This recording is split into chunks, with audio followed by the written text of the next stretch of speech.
Good afternoon, ma'am and classmate.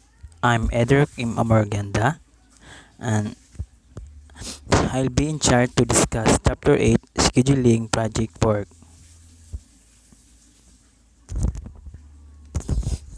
This is my objective. I'll be discussing about a brief history of scheduling, Figure 8.1 bar chart, method methods developed by Dewpoint is called the critical path method CPM, evaluation and review technique PERT, network diagrams, figure 5 and 2 arrow diagrams, the reason for scheduling, constructing an arrow diagram, figure 8 and 3 WBS to do yard project, figure 8 and 4 CPM diagram for yard project, figure 8 and 5 WBS to clean room. Scheduling project work. Scheduling is just one of the tools used to manage jobs and should not be considered the primary one. People today tend to acquire scheduling software, of which there is an abundance, and think that will make them instant project managers. They soon find that idea is wrong. In fact, it is nearly impossible to use the software effectively unless you understand the project management and scheduling methodology particular.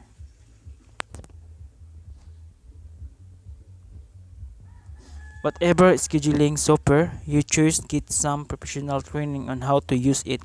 In the early days, professional computer, there was a pretty significant difference between low end and high end software that was available. The low end package were pretty easy to use, whereas the high end ones were not. So the scheduling project work is important tools when managing job. Example, if mo-hire ka og tawo sa imong company, syempre muset gud ka og schedule para naa sila idea unsaon ilang buhaton in everyday task.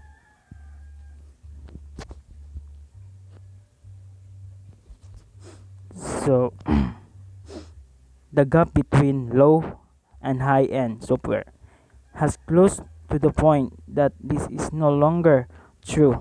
They are all difficult to use now, and the training materials, tutorials, and manuals that comes with the software are of, often not very good. In addition, it is hard to find time to work through a tutorial without being interrupted several times, which means that self-learning is difficult. Most efficient way is to take a class.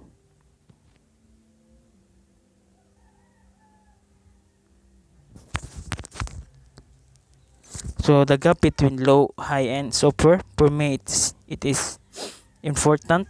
If you want to make a business, you need to know how to create gap analysis so that allocate your resource to make it happen. How do you figure out the step you need to take or process you need to implement to make it happen? Like conduct gap analysis. It will help you and understand where you are and what you need to do in order to get to where you want to be. So do check out the instructor knowledge of project management before choosing which class to take. Some of people teaching the software you know very little about project management itself, and when you have questions they can answer them. You should expect to spend from 2 to 3 days or classroom time becoming really proficient with the software. That's still good investment considering the time software can save you in the long run. So about in every money you wasted. So for me it's about um why project management is important. So In this you will discuss about every money you wasted due to poor project performance and budget loss in that project fails, and change and experience high scope creep or added new project from client or one stakeholder. For me is ako na sa ni is all about magtapok ang mga businessman para sa kung makabalo sila kung lugi ba sila ron or nasinso ba ilahang kuan company, something like that. So a brief history of scheduling until around 1958. The only tools in scheduling project was in the bar chart, see figure 8.1. Henry Gantt developed a complete national system for showing progress with bar charts. They are often called Gantt charts. They are simple to contract and read and remain the best tool to use for communicating to team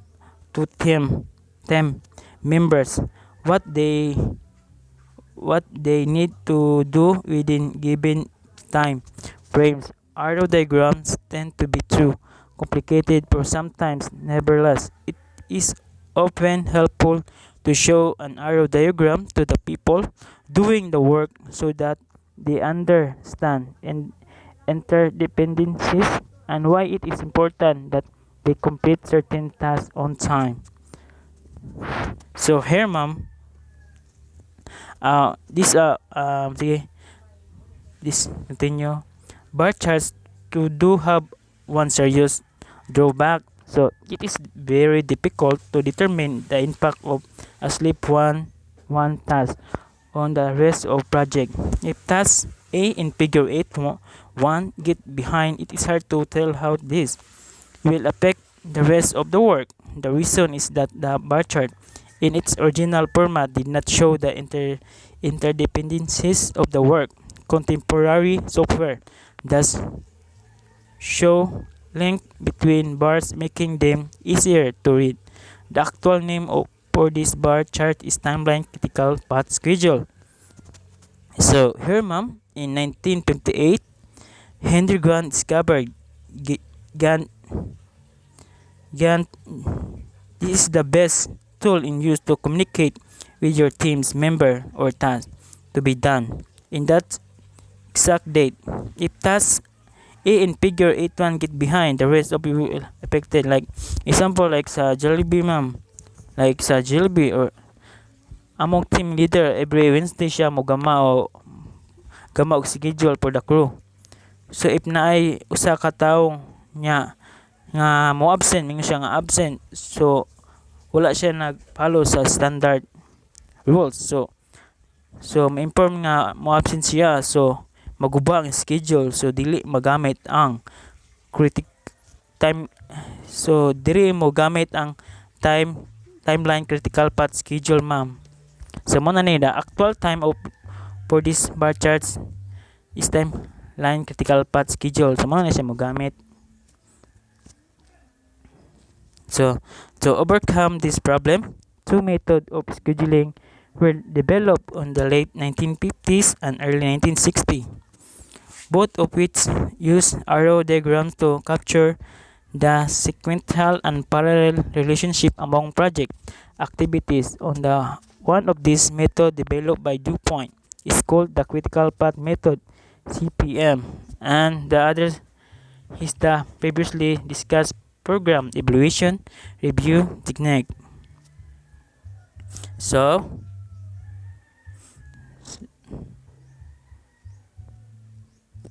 So, mo na to ko gayon. Mugawas ang critical pattern ani ma'am kay need niya i-solve ang problem. He and she need to find someone na mapuli para naay tao iyang store or on that day para B ug C okay on siya ba pasunod siya, follow siya sa flow sa trabaho. So sunod na siya sa like A B C ana siya.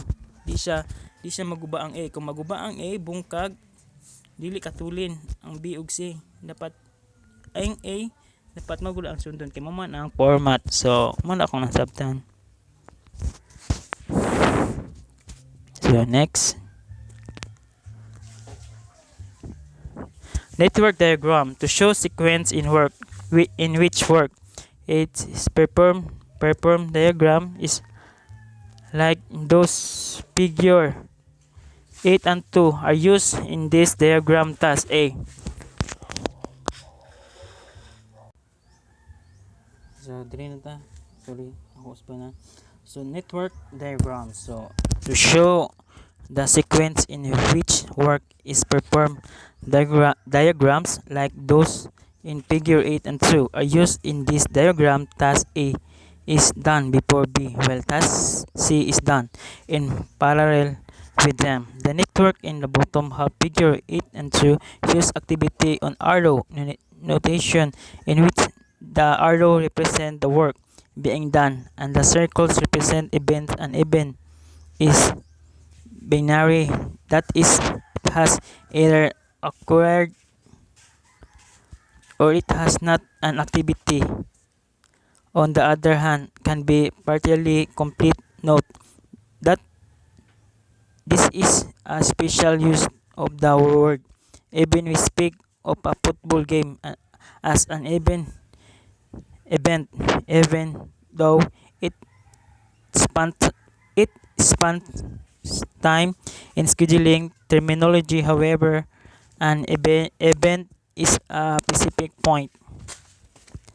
So the critical path is the longest path through a project network because it has no slack. All activities on the critical path must be completed as scheduled or the end date will begin to sleep 1 day for each day. Critical activity is delay. So makita ni mo ni sa una figure 8 and 2 arrow diagram. So an activity on network. So activity A, activity B, activity D, activity C. So wala siya pasunod, so dili na siya pwede. Ang takto ani ang activity on arrow network sa kaduha. So ang takto gud ani ang flow ani niya activity A and activity B, sunod activity C and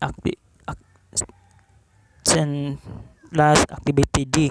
So mo gud siya sakto.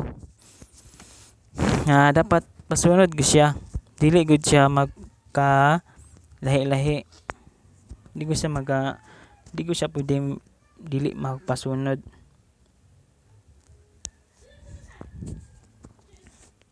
So the reason for scheduling, naturally the primary reason for scheduling a project is to ensure that deadline can be met. Most projects have a deadline imposed. Furthermore, since the critical path method helps identify which activity will determine the end date, it also helps guide how the project should be managed. However, it's easy to get carried away with the scheduling and spend all of your time updating, revising, and so on. The scheduling software in use today should be viewed as a tool, and managers should not become slave to the tool.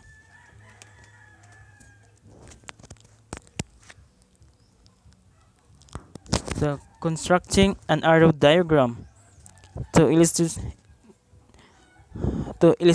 illustrate how a schedule is constructed from WBS. We consider a simple job of maintaining the yard around a home.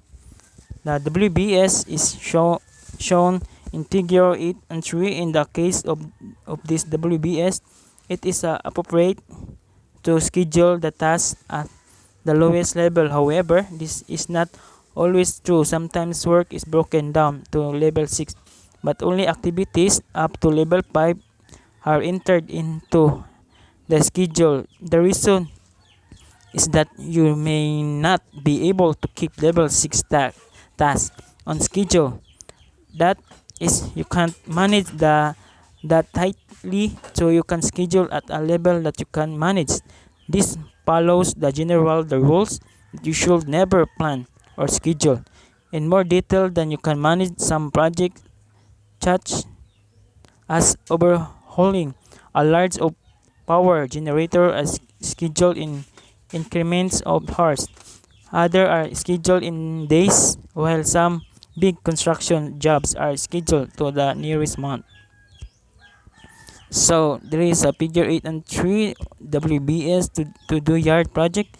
So dire nyo makita ang yard project. So clean up, pick up trash 15 minutes, bag grass 30 minutes, hedge clippings 15 minutes, hold to thumb 45 minutes, cut grass, mow front 45 minutes, mow back 30 minutes, trim work, weeds, trees 30 minutes, each sidewalk 15 minutes, prepare equipment, put gas in equipment and pipe 5 minutes, get out hedge clipper 5 minutes, trim hedge 30 minutes. So muna siya ang kuan ang iyang yard project. So figure 8 and 4 CPM diagram for yard project. So dire makita ninyo mara ni siya ang schedule, trim weed, mara ni siya. And the first step is to decide what can be done. First, sometimes several tasks can start at the same time. In that case, you simply draw them side by side and start working from there. Note the progression in the diagram in figure 8 and 4. It sometimes takes several iteration before this small project might be thought of as having 3 phases: preparation, execution, and cleanup. There are 3 preparation tasks: pick up trash, put gas in equipment, and get up hedge clipper. The cleanup tasks include bagging grass, bundling clippings, and hauling trash to the dump. In doing the schedule diagram, I have followed a rule of scheduling, which is to diagram what is what is logically possible, then deal with resource limitation. For a yard project, if I have no one helping me, then there really can be no parallel path. On the other hand, if I can enlist help from the family or neighborhood youth, then parallel paths are possible. So this rule say go ahead and schedule as if it were possible to get help. This is especially important to remember in a work setting, or you will never get a schedule put together. You will be worrying about who will be able to do the work and end up in analysis paralysis. Another rule is to keep all time in the same increments. I suggest that you draw your network on a paper and check it for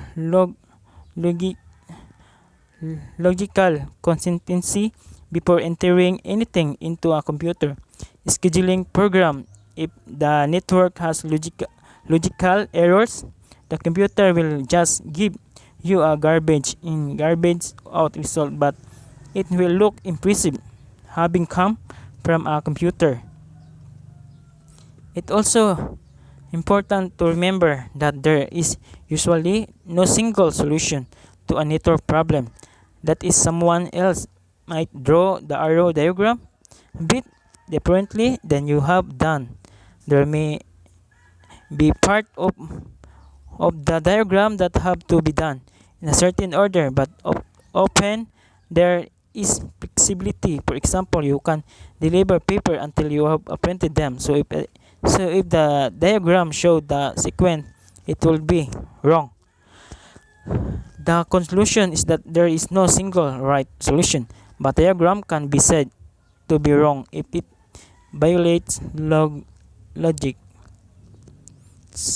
So the network for the yard project could get a lot more complicated. You could have a each front sidewalk and each back sidewalk. You could talk about trimming around trees in both front and back and so on. But there is no need to make it too complicated. You don't usually try to capture exactly how you will do the work. Just the guess gu- guess of it. The next step is to figure out how long it will take to do the job. Time estimate for each task are made by using history, taking into account how long each activity has taken in the past. Remember to to that the estimate is valid only for the individual who is going. So that's all my report, ma'am. Thank you. So makita ram po ni